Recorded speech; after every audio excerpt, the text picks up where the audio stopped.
Hey guys, welcome to SSC Baba. SSC Baba में आपका स्वागत है। So this is my ninth lecture of my history lecture series. सो आज के में मैं बात करूँगा लेटर मुगल्स एम्पायर की। ये आखिरी पार्ट है, लास्ट पार्ट है मेरा लेटर मुगल एम्पायर का। ठीक है, मैंने अपने सेकंड पार्ट में जो एंड किया था, सेकंड पार्ट जो था later Mughal empire lecture series का, वो मैंने किया था अहमद शाह से, जिसका टाइम पीरियड था 1748 से 54 तक। ठीक है, और जो अहमद शाह था ना, उसको इमाद उल मुल्क जो है वो मार देता है। ठीक है, इमाद उल मुल्क जो है वो मार देता है। ठीक है, और ये इमाद उल मुल्क कौन होता है? ये जो नेक्स्ट रूलर होता है ना, आलमगीर टू, उसका वजीर होता है। ठीक है, वो मराठा की हेल्प से अहमद शाह को मार देता है, और फिर इसकी जगह पे गद्दी पे कौन बैठता है? आलमगीर टू। अब ये आलमगीर टू का जो टाइम पीरियड होता है वो होता है 1754 से लेके 59 तक। ठीक है, तो इतने टाइम तक आलमगीर टू राज करता है। अब क्या होता है ना कि ये इमाद उल मुल्क जो था वो इसका वजीर होता है। ठीक है, तो अब ये इमाद और मराठा ये दोनों एक साइन पैक्ट करते हैं। ठीक है, एक पैक्ट को साइन करते हैं। ठीक है, किस लिए? सिक्योरिटी के लिए, security of north west area against the attack of Abdali. अब क्या होता था, जो नॉर्थ वेस्ट एरिया पे अब्दाली बार बार बार बार बार बार आ ही रहा था। ठीक है, तो मैंने आपको बताया था अब्दाली कब तक आता रहा? 1767 तक आता रहा। तो ये जो टाइम पीरियड है वो 1748 से लेकर 1767 तक आता रहा, तो मतलब इसके टाइम पीरियड में भी आ ही रहा होगा। ठीक है, तो उसी के एक डर के चक्कर में, ठीक है, उसके अटैक के चक्कर में मराठा और इमाद उल मुल्क ने एक पैक्ट को साइन किया था for the security of north west area against the attack of Abdali. ठीक है, अब इसके पूरे आलमगीर टू के एम्पायर में कौन कौन क्या था? आलमगीर टू क्या था? एक ये एम्पायर था। ठीक है, इमाद उल मुल्क वजीर था। ठीक है, अब एक रोहिला का चीफ था, नजीब खान। ठीक है, वो एक सुप्रीम एजेंट था, या फिर मीर बख्शी एक पोस्ट होती है। ठीक है, पोस्ट होती थी मुगल के एडमिनिस्ट्रेशन, जो आर्मी थी उसमें। ठीक है, तो मीर बख्शी एक पोस्ट होती है। वो कौन था? मीर बख्शी कौन था? एक सुप्रीम एजेंट कौन था? वो नजीम खान। ठीक है, अब क्या होता है ना कि अब्दाली के साथ वॉर इतनी ज़्यादा हो जाती है ना कि मुगलों में और मराठा में क्या होता है कि क्राइसिस आ जाता है। ठीक है, तो ये जो मराठा लीडर होता है एक, जिसका नाम होता है रघुनाथ राव। ठीक है, क्या नाम होता है? रघुनाथ राव। तो रघुनाथ राव क्या करता है? वो अपॉइंट करता है अदीना बेग को, ठीक है, as a governor of Punjab. और नजीब खान जो था ना, उसको निकाल देता है दिल्ली से। ठीक है, एक्सपेल्ड कर देता है। ठीक है, बिकॉज ऑफ द क्राइसिस। क्यों आ रही थी क्राइसिस? अब्दाली की वजह से, अब्दाली के साथ लड़ाई की वजह से। ठीक है, अब क्या होता है ना, अब जो इमाद जो वजीर होता है, अब इमाद चाहता था कि आलमगीर के बाद जो अगर नेक्स्ट किंग आए ना इस थ्रोन पे जो बैठे, वो हो शाहजहाँ थर्ड। कौन हो? शाहजहाँ थर्ड। अभी शाहजहाँ थर्ड कौन था? ये ग्रेट ग्रैंड सन था किसका? औरंगजेब का। ठीक है, ये औरंगजेब का ग्रेट ग्रैंड सन था शाहजहाँ थर्ड। बट लेकिन ऐसा नहीं होता है। ठीक है, इमाद की नहीं चल पाती है। ठीक है, शाहजहाँ आलम शाह आलम टू जो है, शाह आलम टू ऐसा होने नहीं देता है। और जो एक्चुअल में रूल करता है उसका ना, वो कौन होता है? वो शाह आलम टू होता है। ठीक है, तो जो हमारा नेक्स्ट किंग होगा आलमगीर के बाद, उसका नाम क्या है? शाह आलम टू। ठीक है, अब शाह आलम टू का जो दूसरा नाम है, अली गौहर भी बोलते थे इसको। शाह आलम टू को क्या बोलते थे? अली गौहर भी बोलते थे। इसका जो टाइम पीरियड है वो क्या है? 1759 से 1806 तक इसका टाइम पीरियड है। ठीक है, अब इसके टाइम पीरियड में कुछ कुछ दो बातें बहुत इंपॉर्टेंट हुई थी। ठीक है, पहली बात जो हुई थी वो हुई थी 1761 में। ठीक है, थर्ड बैटल ऑफ पानीपत हुआ था। ठीक है, उसमें इनका कोई ऐसा जितना हाथ नहीं था। ठीक है, बस ये उस टाइम पे कि इम्पोर्टेंट वॉर है, थर्ड बैटल ऑफ पानीपत, ये एक इम्पोर्टेंट वॉर है, इसलिए मैंने आपको बता दिया। ठीक है, किस किस के बीच में हुआ था? मराठा और अहमद शाह अब्दाली के बीच में हुआ था। ठीक है, क्योंकि अहमद शाह अब्दाली बार बार आता था यहाँ पे और लूट के जाता था। तो वही थर्ड बैटल ऑफ पानीपत हुई थी, मराठा और अहमद शाह अब्दाली के बीच में, और मराठा इसमें जीत गया था इस बार। ठीक है। ठीक है, थर्ड बैटल ऑफ पानीपत में कौन जीता? मराठा वॉन। ठीक है, अब क्या हुआ कि इसके टाइम पे जिसमें ये इन्वॉल्व था वो थी बैटल ऑफ बक्सर, जो कि कब हुई थी? 1764 पे। इस बैटल के बारे में मैं बहुत ही अच्छे से मैं आपको बताऊंगा जब मैं बंगाल के बारे में आपको बताऊंगा, ठीक है, और बंगाल के नवाब के बारे में बताऊंगा। और एक्चुअली इसी वॉर के बाद से बैटल ऑफ प्लासी और बैटल ऑफ बक्सर, ये दो, प्लासी टू द पार्टीशन या फिर बैटल ऑफ प्लासी बोलते हैं, दो बैटल ऐसी हैं जिसकी वजह से ईस्ट इंडिया कंपनी बहुत ज़्यादा मतलब एक तरीके से रूल करने लग गई थी। तो इस वॉर के बाद से ईस्ट इंडिया कंपनी की एक तरीके से हम बोल सकते हैं औकात बढ़ गई थी, ठीक है, वो अपने आप को मोर पावरफुल समझने लग गए थे, तो इन दो वॉर की वजह से। तो मैं बैटल ऑफ बक्सर के बारे में उस टाइम मैं आपको अपने आने वाले लेक्चर में बहुत अच्छे से समझाऊंगा, तो मैं आज अभी इसके बारे में थोड़ा सा बता देता हूँ कि जो बैटल ऑफ बक्सर है वो किस किस के बीच में हुई थी। ये शाह आलम टू के बीच में हुई थी। शाह आलम टू था, एक तरफ थे शाह आलम टू, मीर कासिम और शुजा उद दौला, ठीक है, वर्सेस ईस्ट इंडिया कंपनी। दूसरी तरफ था ईस्ट इंडिया कंपनी। और जो शाह आलम टू थे ये तो भाई मुगल किंग थे, ठीक है। मीर कासिम क्या था? ये नवाब था किसका? बंगाल का, ठीक है। मीर कासिम कौन था? बंगाल का नवाब था। और जो शुजा उद दौला था ये कौन था? ये अवध का नवाब था, ठीक है। ये बात समझ में आ गई, ठीक है। और इसमें जीतता कौन है बैटल ऑफ बक्सर में? ईस्ट इंडिया कंपनी जीत जाती है, तो ईस्ट इंडिया कंपनी वॉन, ठीक है। अब क्या होता है कि अब जब बैटल ऑफ बक्सर हो जाता है, बैटल ऑफ बक्सर के बाद, ठीक है, अब शाह आलम टू का एक्सपेल कर देते हैं ना दिल्ली से, ठीक है। तो उसका जो वजीर होता है ना वो उसको एक्सपेल कर देता है दिल्ली से, and force to live at the mercy of Nawab of Awadh, Maratha and then king. तो क्या होता है ना, अब बाकी की लाइफ जो after a battle of Buxar, बाकी की इसने ज़िंदगी जो है ना लोगों के मर्सी में काटी थी, क्योंकि इसको इसका वजीर जो है वो दिल्ली से निकाल देता है, ठीक है। और अब क्या होता है कि मर्सी में जीता है। सबसे पहले तो नवाब जो अवध अवध के नवाब थे पहले, उनके जो सौजाउद्दौला है उनकी मर्सी में जीता है, ठीक है। उसके बाद मराठा की मर्सी में जीता है। उसके बाद अल्टीमेटली इंग्लिश की ईस्ट इंडिया कंपनी की मर्जी में जीता है, वो उसको पेंशन देने लगते हैं एंड में, ठीक है।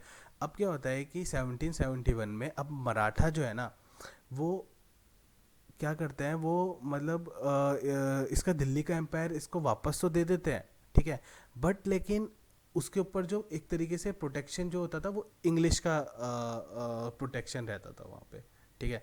तो Maratha was able to bring back the empire to Delhi, ठीक है, एंड ही वाज एंड ये जो था शाह आलम टू है वो was the under their protection till English capture Delhi, ठीक है। तो जब तक ईस्ट इंडिया कंपनी ने दिल्ली को कैप्चर नहीं किया, ठीक है, तब तक शाह आलम टू जो है किसके प्रोटेक्शन में था? ईस्ट इंडिया कंपनी के प्रोटेक्शन में था, ठीक है। अब क्या होता है 1803 में, अब दिल्ली तो कैप्चर कर लेते हैं, जब ईस्ट इंडिया कंपनी जो है दिल्ली कैप्चर कर लेती है, ठीक है, अंडर लॉर्ड लेक, ठीक है।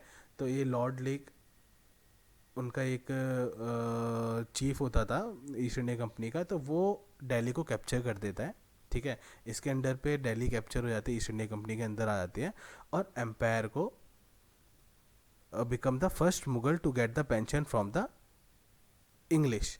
अब क्या होता है कि शाह आलम टू जो है, अब ये क्या हुआ कि दिल्ली जो है कैप्चर कर ली ईस्ट इंडिया कंपनी ने।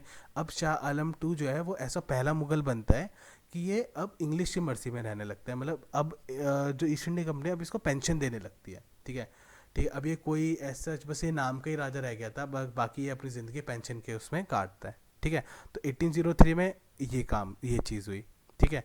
अब शाह आलम जो है, अब शाह आलम इसका वो हो जाता है, ठीक है। अब ये शाह आलम मर जाता है या पेंशन में ऐसे जी रहा होता है, तो अब इसके बाद जो किंग बनता है 1806 में, शाह आलम टू मर जाता है, ठीक है। अब इसके बाद जो किंग बनता है उसका नाम होता है, इसका बेटा होता है वो, उसका नाम होता है अकबर टू, ठीक है।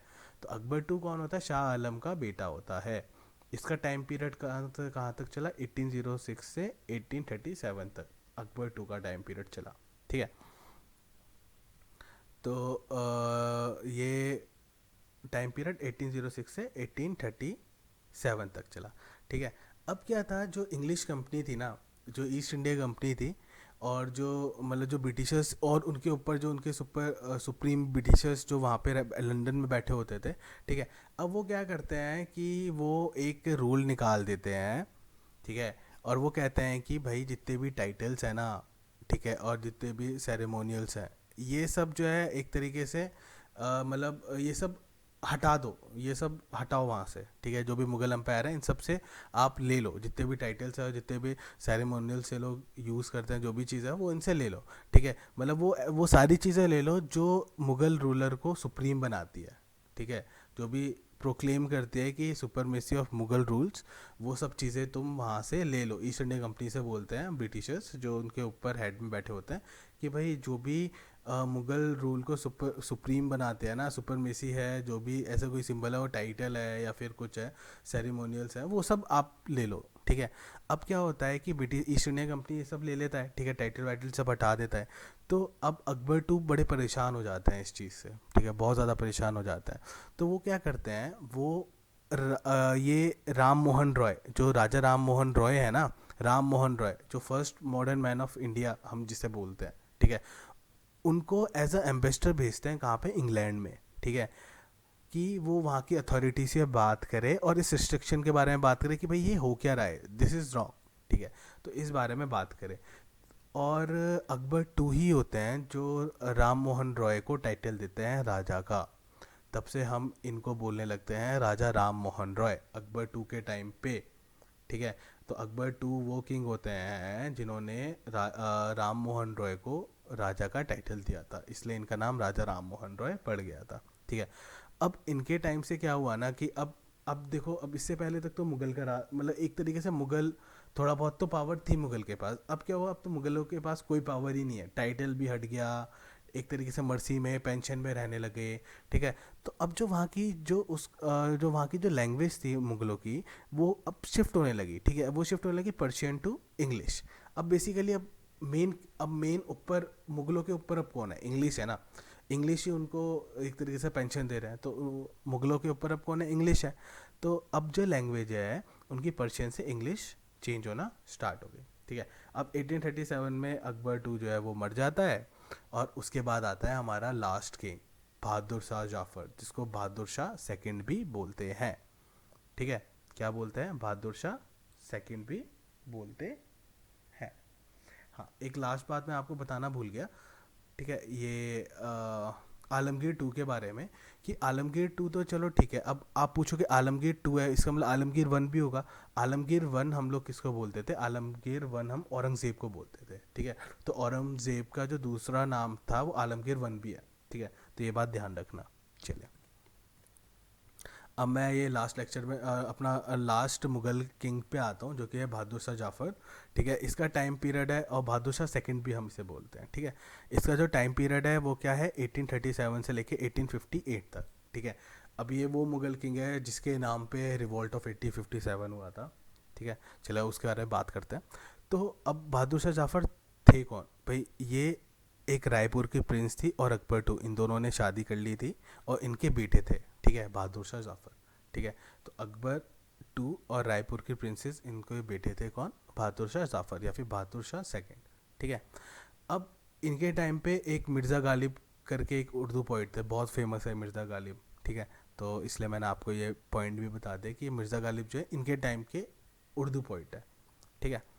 अब इन्होंने रिवॉल्ट ऑफ 1857 पे पार्ट लिया था, पार्ट तो क्या ही लिया था, बस इनके नाम पे मतलब ये रिवॉल्ट छेड़ा गया था ईस्ट इंडिया कंपनी के खिलाफ। क्यों क्यों भाई इनका नाम लिया गया था, अब इनका नाम इसलिए लिया गया था, मतलब इनके नाम पे इसलिए ये लोग जितने भी रिबेलियंस थे वो सब लड़ रहे थे, क्यों उनको एक बड़ा टाइटल चाहिए था, उनको एक बड़ा नाम चाहिए था। और कुछ भी कहो, मुगल किंग जो मुगल्स हैं उन्होंने बहुत पहले से, बहुत बहुत पुराने टाइम से वो लोग राज कर रहे हैं, ठीक है, बहुत पुराने टाइम से वो लोग राज कर रहे हैं। तो एक तरीके से था कि हाँ, मुगल किंग एक बस एक टाइटल था, उनका नाम था, उस नाम से वो लोग कर रहे थे, ठीक है।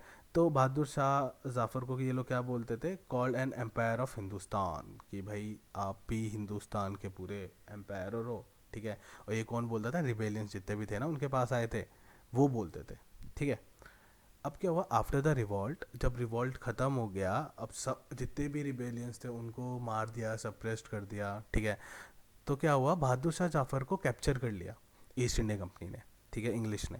कहाँ पे, हिमायू टॉम में। कहाँ पे कैप्चर करके रखा, हिमायू टॉम में। किसके साथ, इनकी क्वीन के साथ, इनकी वाइफ के साथ, उनका नाम था जीनत महल। तो जीनत महल और बहादुर शाह जफ़र को हुमायूं टॉम में बंद करके रखा, कैप्चर करके रखा ईस्ट इंडिया कंपनी ने। उसके बाद इन दोनों को एक्साइल कर दिया, मतलब देश निकाला दे दिया बहादुर शाह जाफ़र को रंगून में। और कहाँ भेज दिया, रंगून में, बर्मा में भेज दिया, ठीक है। एक्साइल कर दिया और कहाँ पे भेज दिया, रंगून, बर्मा में। अब 1862 में जो है ये मर जाते हैं और कहते हैं कि इनकी जो जनरेशन है वो अभी भी दिल्ली में रहती है, ठीक है। मतलब इनके बेटे बेटे या जो भी कुछ है, इनकी जनरेशन जो है अभी भी दिल्ली में रहते हैं, ठीक है। और 1862 में ये मर जाते हैं। सो आज का टॉपिक मेरा ये ख़त्म होता है। तो पूरा मुग़ल हिस्ट्री मैंने पहले अर्ली मुग़ल से स्टार्ट किया था, लेटर मुग़ल्स भी मैंने आज ख़त्म करा दिया। अब देखो, अब ये चल क्या रहा था कि अब जैसे ये टाइम पीरियड था 1506 से लेके 1858 तक, ठीक है। ये 1858 तक ये टाइम पीरियड था कि ये मुग़लों का टाइम पीरियड था, ठीक है। मुग़ल उगल आते थे, जा रहे थे, आ रहे थे, जा रहे थे।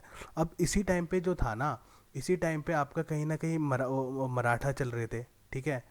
इसी टाइम पे आपका कहीं ना कहीं नीचे हैदराबाद में कुछ चल रहा था, ठीक है। तो ये सब अब इसी टाइम की सब कहानी चलेंगी, ठीक है। तो अब मैं आपको इसके बाद एक एक करके हर एक बताऊंगा। जैसे मराठा बताया, मतलब हर एक स्टेट में मेनली जो छोटे छोटे और रूलर थे उनके बीच में हो क्या क्या रहा था, ठीक है। अब जो मेरे आने वाले जो लेक्चर्स हैं, मैं अब पूरा वो स्टेट के जो इंपॉर्टेंट स्टेट थे, इंपॉर्टेंट रूलर्स थे, जो मुगल के टाइम के साथ साथ जो पैरेलल जो चल रहे थे, जैसे मराठा चल रहा था, अवध का चल रहा था, तो ये सब जो चल रहे थे उसके बारे में मैं आपको बताऊंगा। सो आज मैं लेक्चर को यहीं पे वाइंड अप करता हूँ, यहीं पे ख़त्म करता हूँ। So thank you.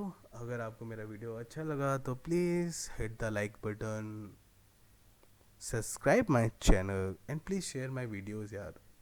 कम से कम और लोग आएँ, और ज़्यादा लोग आएंगे, ठीक है। मैं और अच्छे से वीडियोज़ बनाऊँगा और मेरे को भी मोटिवेशन मिलता है अगर ज़्यादा लोग देखते हैं, और मतलब ज़्यादा लोग को बेनिफिट अगर होता है तो मुझे भी अच्छा लगता है। So thank you so much.